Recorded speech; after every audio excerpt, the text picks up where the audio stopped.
We are recording now. Welcome to the Django intro. The first thing that we're going to do in the Django intro is we're going to establish a new environment, a new virtual environment for our Django projects. All right, so let's get inside of a window here, and I've got, oops, I'm just going to go out to my environments. Okay, do you guys remember how we create a new virtual environment? Okay. env, and then we're going to say -p and specify Python 3. Okay, and then I'm just going to call this environment Django.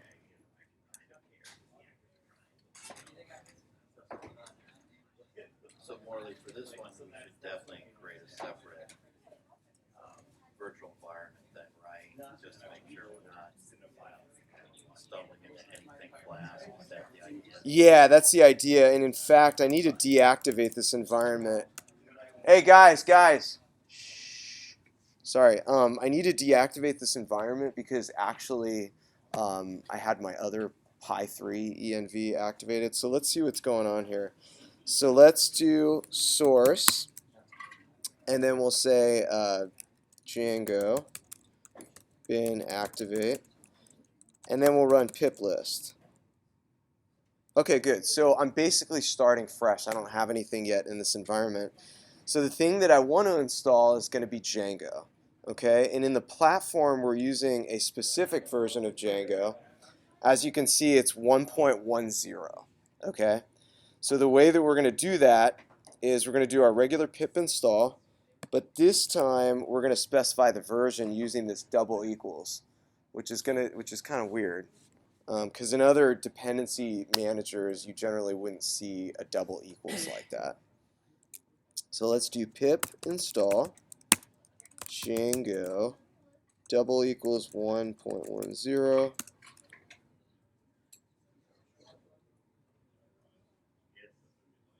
Installing collected packages. Okay, cool. So we successfully installed Django 1.10. And then what I'm going to do is I'm going to create a new project. This is basically just going to be our intro project. So let's go up into lectures, and then we're going to use something called a command line interface. Have any of you guys heard of that before? A CLI? Yes, you have. You have? Okay, cool. So Django has a command line interface that we can use. Once our Django environment is activated, like we have it now, we have access to that CLI. Note that we had to install Django inside of this virtual environment in order to even have access to it. So let's create a new project, and we do Django-admin, and then I'm going to say start project, and then we'll just call it hello Django. Okay, so now I should have this project, and I'm just going to open up a window with that project in it. So we'll go code, hello Django. Okay, here I am in my new window here. So notice how my environment's no longer activated because I'm actually inside of a different terminal. So I still need to activate it so that we have it working for us. So let's go source, doubly up into my environments. And then the one that I want is called Django now. Okay, so I got my environment activated. What I want to do, yeah, go ahead. I'm sorry, but we would only do that if we wanted to run the terminal from encode, right? If we had like git bash running on the side, we could do that on the side. Yeah, totally up to you. I have a very strong preference for having my terminal here inside the project that I'm working on, but you guys don't have to do it that way. It's not required. One last thing about this, Mhm. could we have just gone directly into here and launched it this way? Or do we need to do, because the setup, do it from git bash or whatever we were using before we actually got the code? Well, you do have to do the Django admin start project because that's going to create, it's going to scaffold the project skeleton for you. So see how inside we've already had some things created for us by the CLI. So we've got this hello Django folder, and then in it we've got this init.py settings URLs, WSGI, and so forth. And then we have this manage.py file here. So if we look at some of this stuff, it's not too terribly long of a file, but that's our manage.py file, and we're going to be using that for different things that we're doing as well. Okay? All right. So the first thing that we want to do is actually create another folder. Let me get my terminal window going here. So I'm gonna make a directory, and it's going to be called apps. Okay? So then that apps got created over there. And then I need to actually put a file in there, which is going to be an empty file, and this is going to seem kind of weird, like why are we doing this?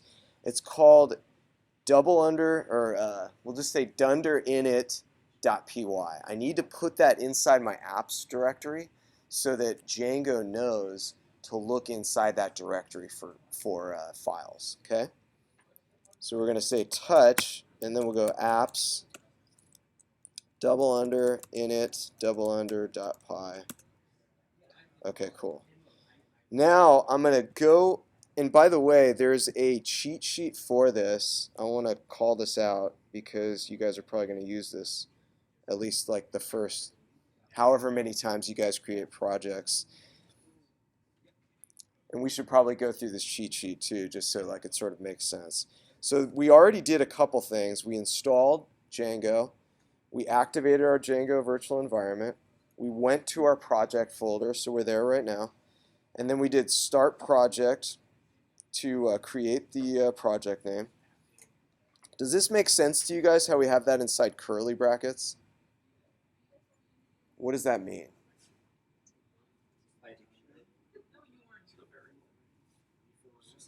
Yeah, you kind of think of it. Yeah, it's a placeholder. Exactly. So when you create your project, you're not going to have any curly braces. You're just going to call that whatever you want to call the project. Okay? We've done that already. We've CD'd into the project folder that was created. Make sure you can see the manage.py folder or file. We've already seen that. We're going to make a directory called apps, CD into the apps, and create the file $init::py. Okay? So we created that. And then from within the apps folder, we're going to run this command here. So we're going to say Python, and then we're going to go manage.py start app, and then the name of the app. Okay? So this is step 9. That's where we are right now. Let me see if I can make that a little bigger for you. Is that big enough? Good? Okay, cool. All right, let's go back in here. And we're going to say Python. And then again, manage.py is one level out because right now, whoops, I didn't go into apps. So let's cd into apps. And then we'll say Python manage.py.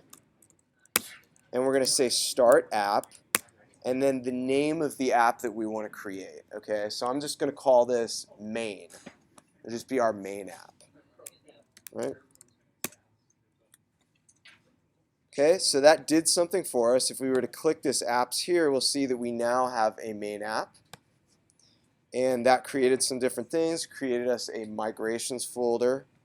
It also created us admin, apps, models, tests, and views. A number of different things.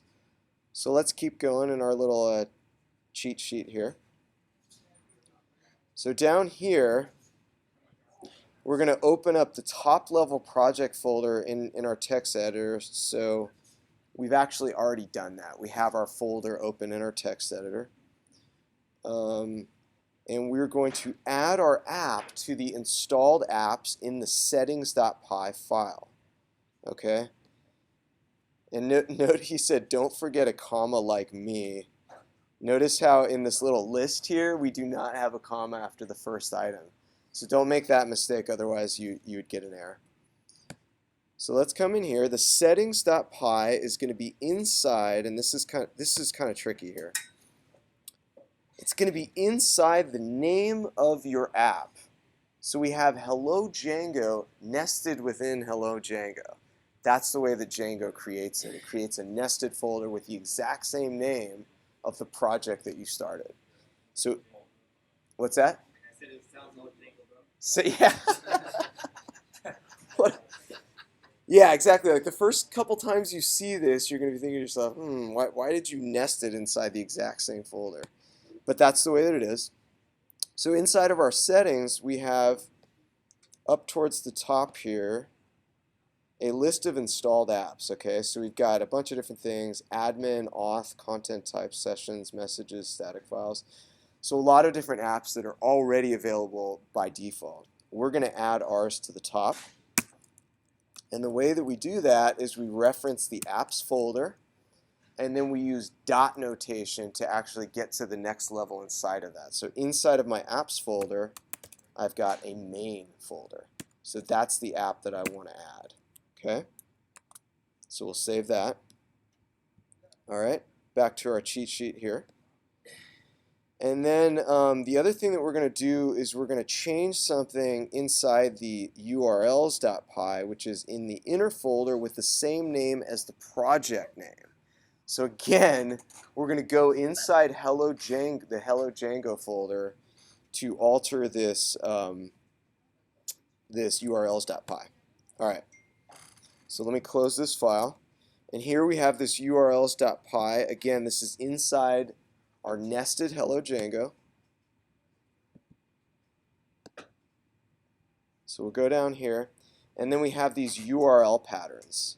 Okay, we're going to do something a little bit different here. So in addition to importing URL itself, we're also going to import a function called include, which allows us to include some specific project or some other specific URLs file.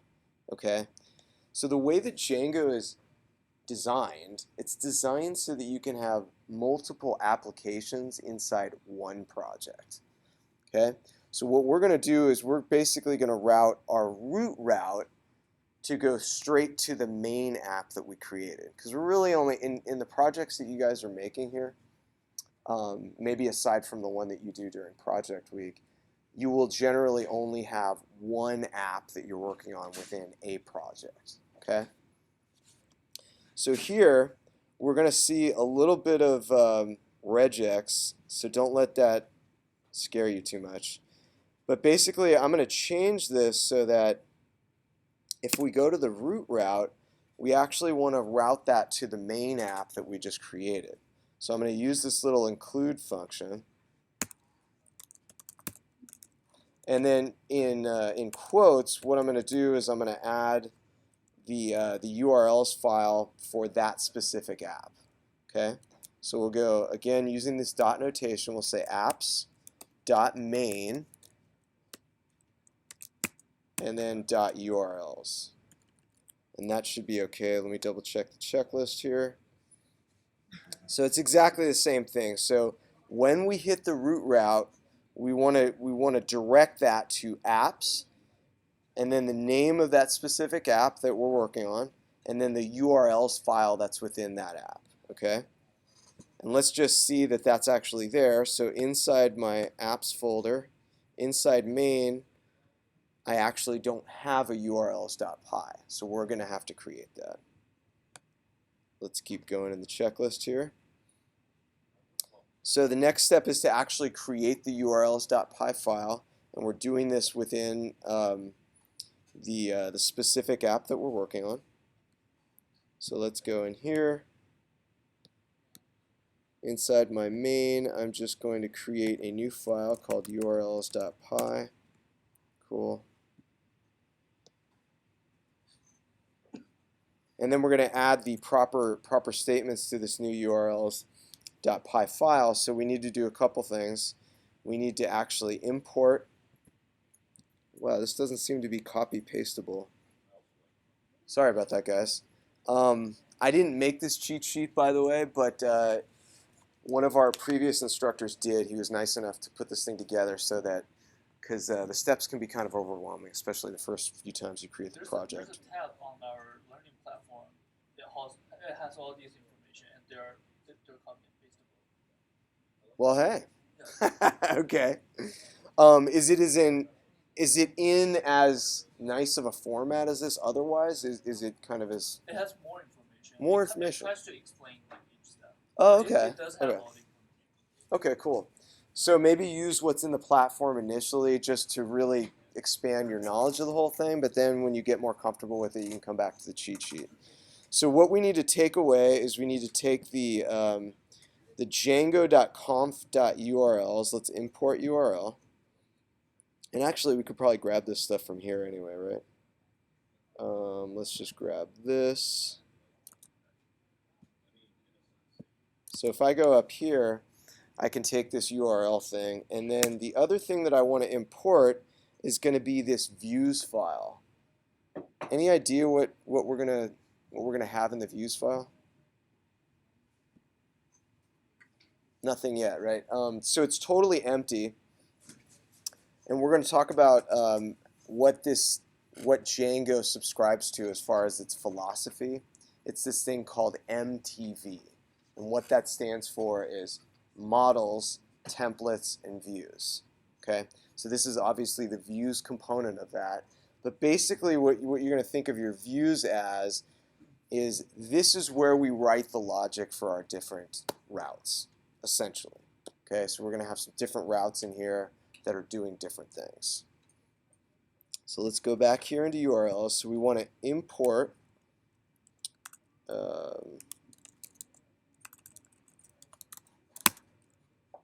actually, we're just importing views, aren't we? Is that how he has it in the cheat sheet? I don't understand why can't you just import views? We can, can't we? Should be. That's what we've been doing. All right, let's do it that way. If we run into an error, we'll know that that's not workable, but I like it too. Pretty straightforward.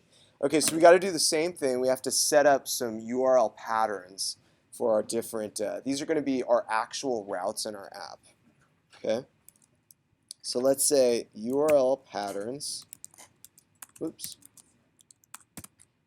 and it's going to be a list, and then each item in the list, we will use this URL function and then pass it an actual, so we have to say what the route is that we're hitting. So if I'm just hitting the root route, I can go like this. That hat is just telling me that that is the index route. Okay? And then the second argument that we're going to give to a URL is actually going to be the function that we run, or the method that we run when we hit that route. Okay? So I'm just going to call this views.index for now. Okay? And then let's go back to our checklist and keep moving. So notice how we've imported views, and then we've added that as the second argument to the index route.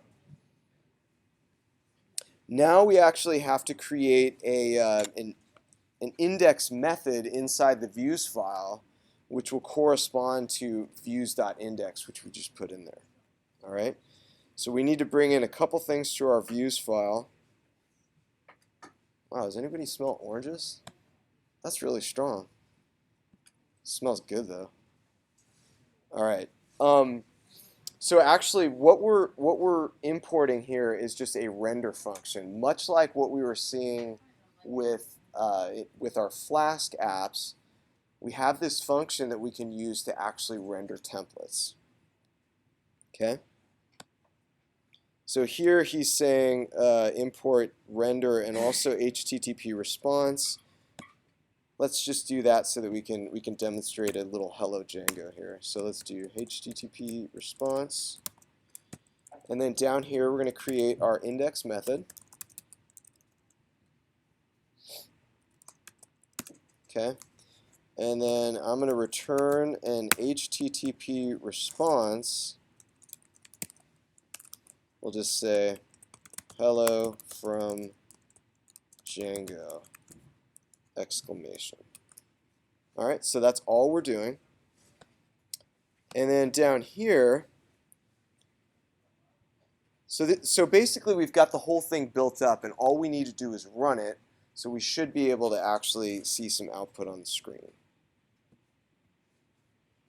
All right, so again, we're going to do Python, and we're going to actually, let me get out of my apps folder here. So cd out of there. So we're in the main folder again, and we've got access to this manage.py file. This is the one that I'm going to use to actually run my application.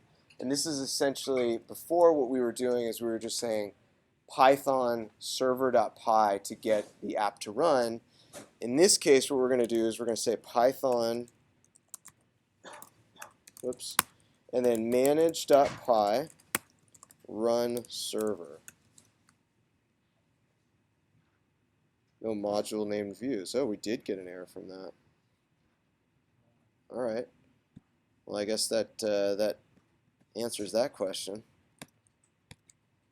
Okay, so instead, from views, we were importing everything, right? Yeah, it's the dot. What? It's from dot. Yeah. I don't understand why. Views. Actually, that makes more sense. Okay. Okay, cool. So from the current directory that we're in, we want to import the views file. Does that make sense? All right.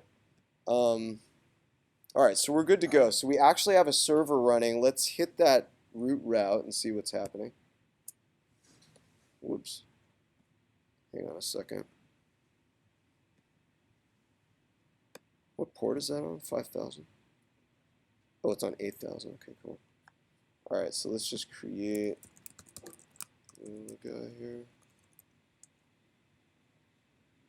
Okay, so notice how we got an error right out the gate, and that's all right. Basically, what it's telling us is that when we render a response, we actually need to give it a copy of the request. So notice how our index function needs to take in the request itself. We didn't do that in our code, so that's why we're getting an error there.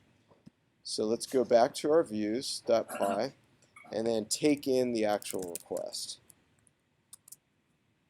Okay. So there we go. Go back here. Whew! That was a lot of steps just to get that little thing on the screen, right? So, you know, when people ask, is Django easier? Well, the setup is a little bit much, but once you kind of get into the flow and you've done it a few times, it won't seem as intimidating. Okay.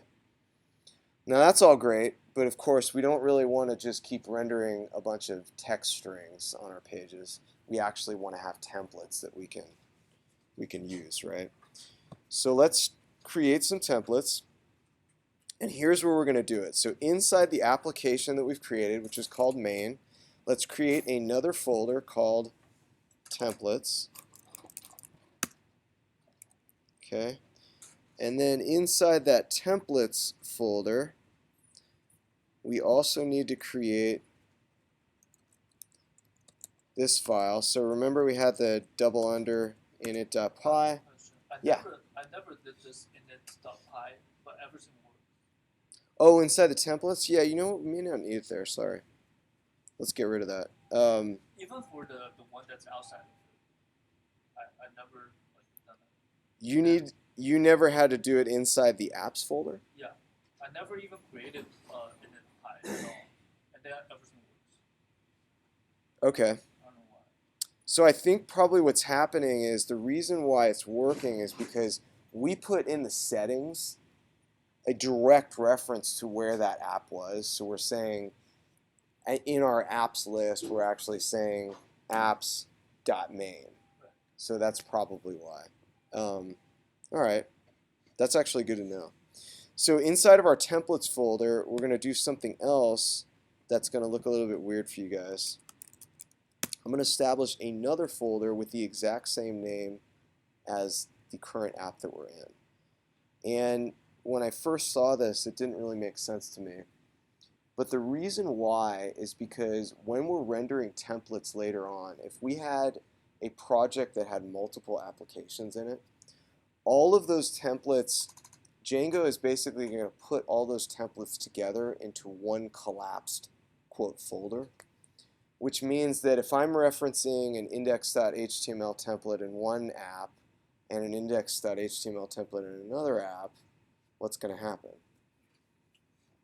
It's always the first. It's always going to be the first one. Yeah, exactly. So this is a way that we can namespace our templates so that we know that we're actually rendering the proper thing.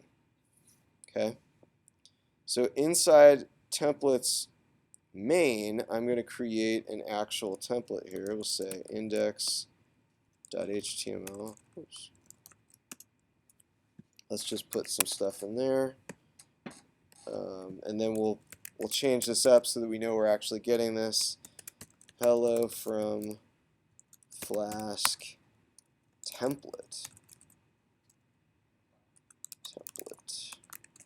Okay. So we got our first template in here. And then to actually get this thing on screen, yeah.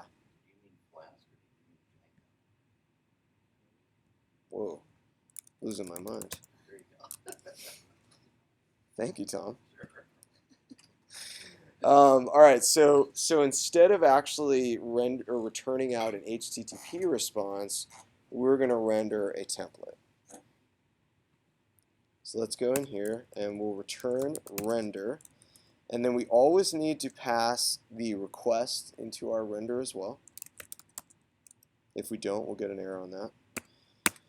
And then I'm going to pass in the name of the template, which again is going to be main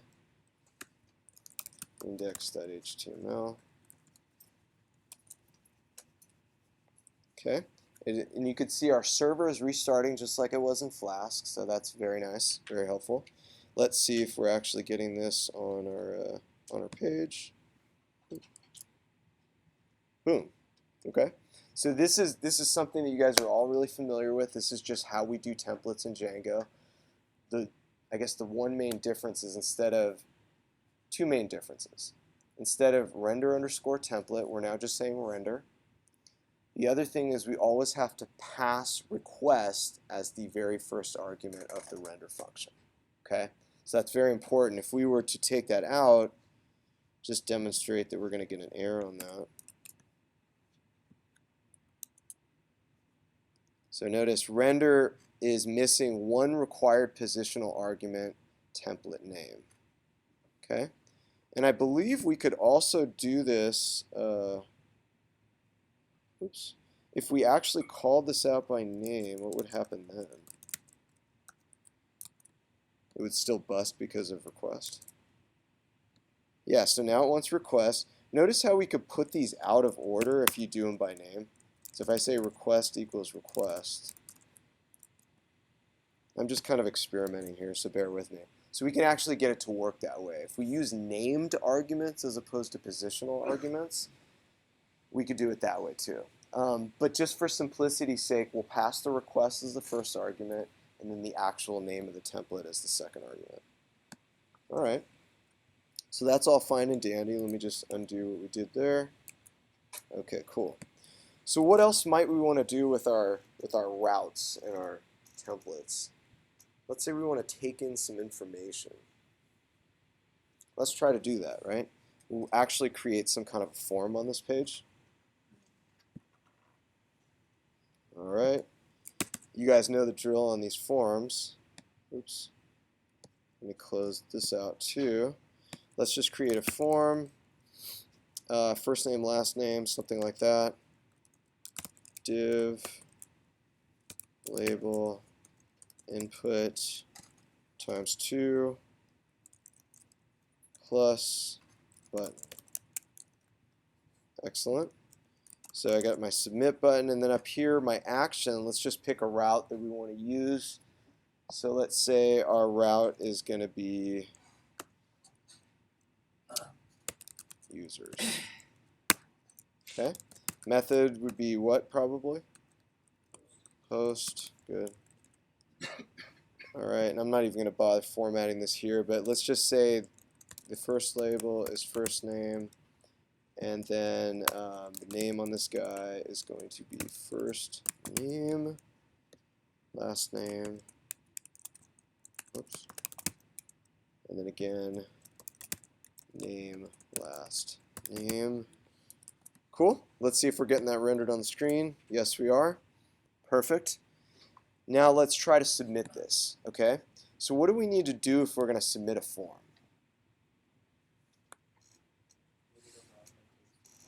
Yes, we need a URL that handles that, and then because we're now doing things in two different files, we're going to need also a views method or a function inside our views file that can handle this particular route. Okay, so let's go inside our URLs, and then we have another URL here that's going to be users, and then I'll route that to, we'll just say create user, something like that. And then inside of our, notice how it's actually giving us red here, which is kind of nice. It's just telling us that particular file does not have, or that module does not have a create user function. All right, so let's go in there and create it. Def create user, and we always need to take in the request. Okay, and then we're just going to print out what came through from the actual form. So in Flask, just as a review, how do we get the form data from a form in Flask? Request.form. Yeah, so in this case, it's going to be slightly different. We're going to get a request.post. Okay, so these are the actual post things that came through the post request itself, the actual input. All right, and then what we're going to do is we're going to redirect in the same way that we've been doing. And of course, since we didn't write a function to redirect, we need to import that. So let's return redirect, and this will be exactly the same too. We just want to redirect to the index route. Okay. All right, let's get our terminal opened up so that we can see stuff here. And I will actually submit something. Oops. Verification failed. Cool. So what this is telling us is that we haven't included this thing, which is called a CSRF token. Does anybody know what that is? Cross-site request forgery. And what this is meant to prevent is that, let's say I'm trying to make a request against your web or your web application that you've built, but I'm not actually on your website. You guys know of a way that I could maybe do that?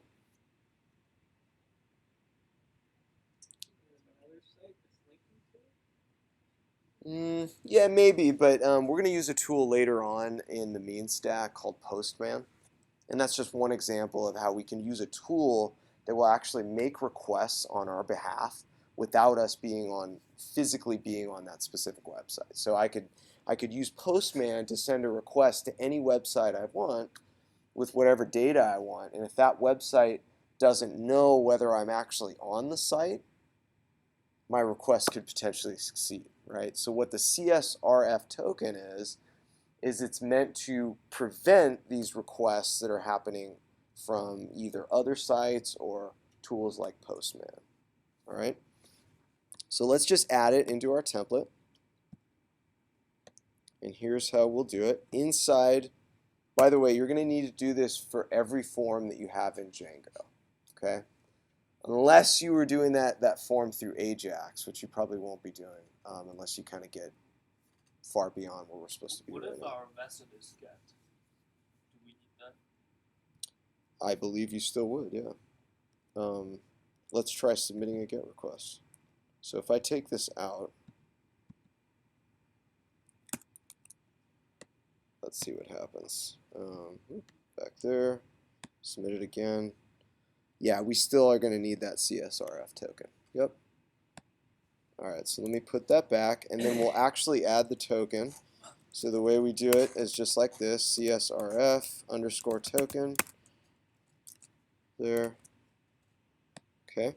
And now when I refresh my original page, let's view the source.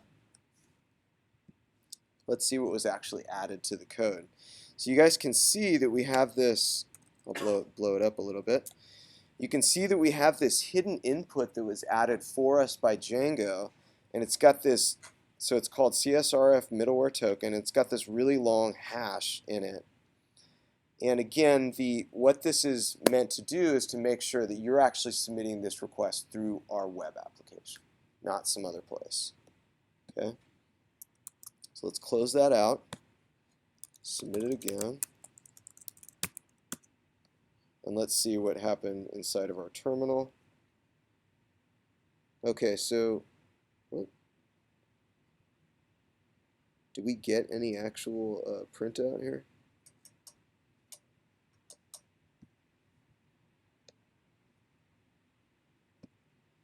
Alright, let's try to print an actual piece of information here.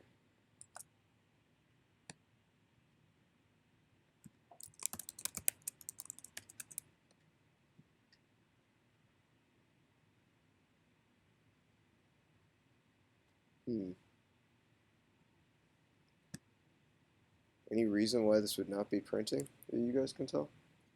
Do we need to specify the method? So we're going to, we could print the request method, but that shouldn't make any difference because I still had it as post, right? Request.method.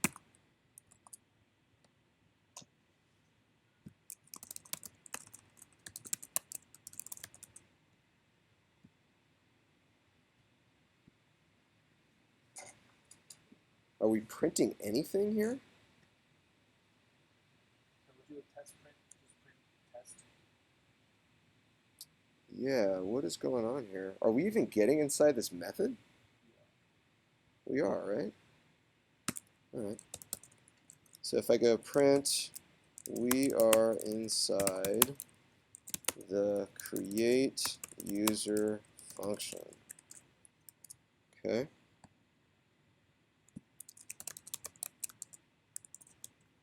Oh, jeez. Who cares?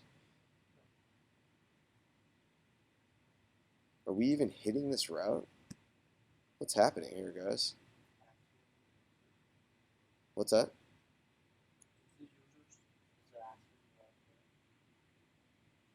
/users, and then here our URL is Do we need that little create user.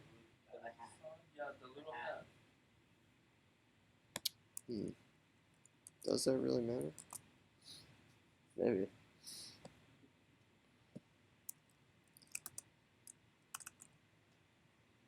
Yeah, actually, it looks like we didn't have anything handling that. That was super weird. We did need the hat. Or not?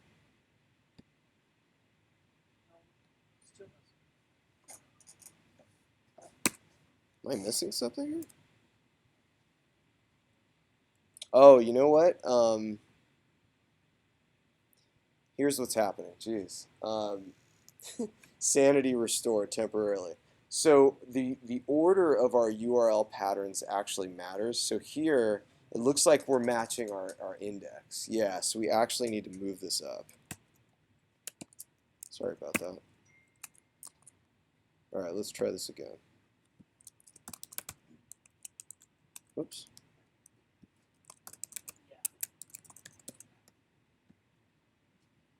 Hey, okay, cool. So we got some action here. We're actually printing the request method, and then I printed the first name that came in, and then we are inside the create user function. Okay, so this is how we actually get out individual values from our forms. So it's quite similar to Flask, not very much difference on that. It'll take a little bit of getting used to for you guys, but other than that, pretty much makes sense, right? Any questions on what we did today? I know this setup process is kind of daunting. So again, we've got the cheat sheet, which is linked to in the in our spreadsheet, and then also, as Alan mentioned, it is in the platform. I'll try to locate that in the platform and just throw that up on Mattermost for you guys. Yes, Tom. I have a question. Okay. If we're doing something like a CSS file or anything like that, should we also go ahead and create like a static folder? Is there some other way to handle something like that? Yeah, I don't think we were scheduled to cover that today, but yeah, Okay, yeah, Okay. you can definitely create static folders and such. Yeah. Wouldn't that static be under the same templates name? Yeah, well, not inside the templates folder. It would actually, so we could create inside main, we could create a static folder, and then we would kind of do the same thing. So we, oops, I meant to do another folder. So we'd sort of do a subfolder so that when we're referencing that specific style.css or whatever, it is specific to that app rather than, otherwise we could potentially have that sort of namespacing problem. Okay?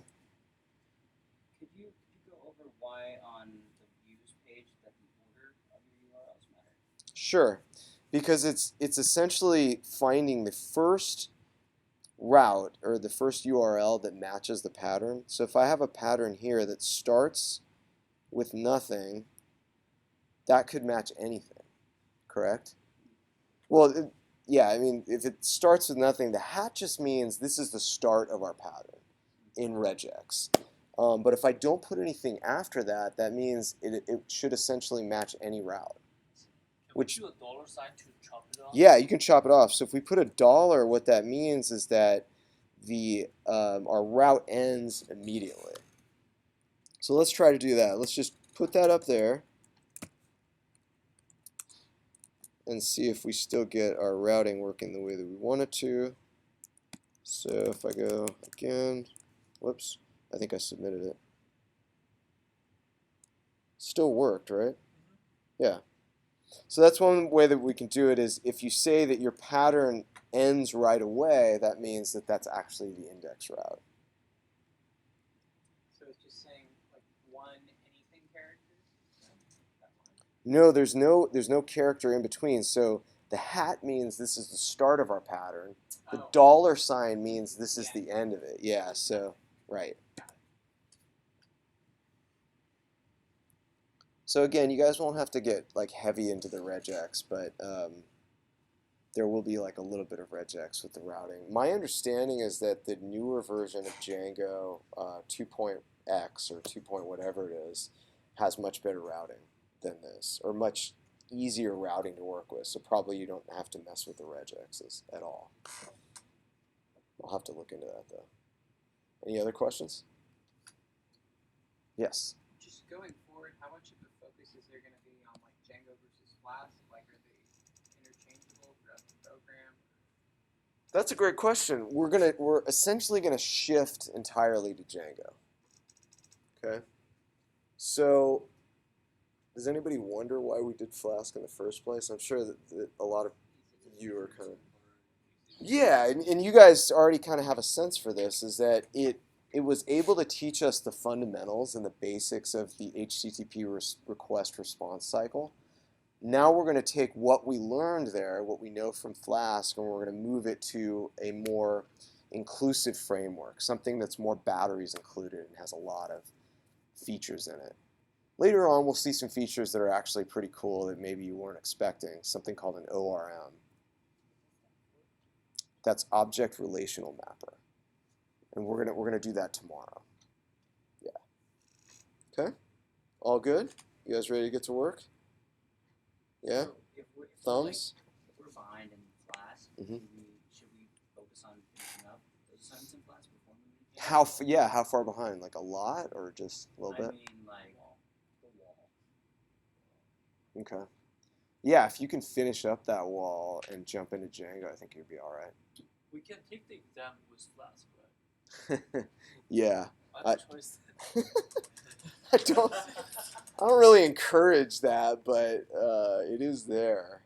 How did you know that, by the way? I watched the video, and then he's like, "Please finish Flask." Yeah. And then like he's like, "If you worry about the exam, let me know." And then he's like, "You can take the exam with Flask." Yeah. If you are like way, way, way behind, and I know there are a few of you who are kind of in that boat, then that's maybe something that we can address. If you're maybe just a little bit behind, then I would say let's keep moving. Let's keep moving towards Django. All right. Anything else? Thumbs on what we did. Was there any confusion there? Up, yes, good, pretty good. All right. Yes, I know the setup's a lot, so just keep that cheat sheet handy. And like I said, I'll link on Mattermost what Alan said was in the platform. I got to find it. Yes. One question. Uh-huh. In that URL, right, since there is a single quotation, does it affect if we use double quotation? Because I tried to do that in static file one time and it would be an error, or is it? Oh, if you're doing it in terms of a template, I think what you're saying is maybe you had double quotes around everything else, and then you were using single quotes inside the URL for. Is that right? Yeah. Yeah, in that case, it actually does matter. In this case, it does not. I can use double quotes here, and it would act the exact same way. Yeah, so sometimes when we're templating, if we're sort of nesting quotes inside of other quotes, you may need to do single quotes if you have double quotes on the outside. Yeah. Because I was getting error in my static file in class. That's why I was like, does that have anything? That's probably why. Yeah. All right. All right, guys, hop to it.